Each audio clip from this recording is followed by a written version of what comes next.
Sastojci: povrće za turšiju, 1 kg paprike, 1 kg karfiola, 1 kg kornišona, 1 kg šargarepe, 3 glavice crnog luka, 3 kesice bibera u zrnu, 10 listića lovorovog lista, slani naliv, 800 ml alkoholnog sirćeta, 2,5 l vode, 150 g šećera, 100 g soli. Priprema: pripremite čiste tegle.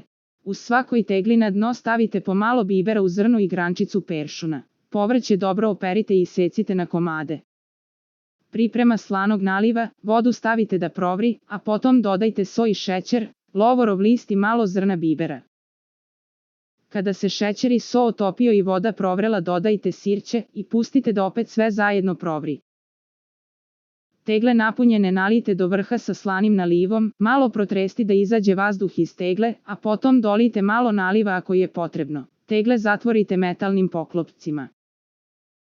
Stavite tegle u rernu, zatim zagrejte rernu na 100 stepeni i ostavite 90 minuta da odstoje tegle, nakon tog vremena ostavite tegle da se tako i ohlade u rerni. Povrće za turšiju možete staviti pojedinačno koje želite.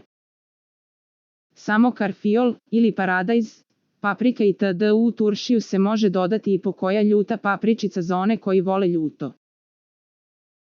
Moj savjet: da turšiju stavite popodne, kako bi tegle ostale u rerni do ujutru i tako se ohladila zajedno sa rernom, tako bi bila potpuna pasterizacija turšije. Rerna vam tako noću nije potrebna na odnosu na dan, kada spremate ručak.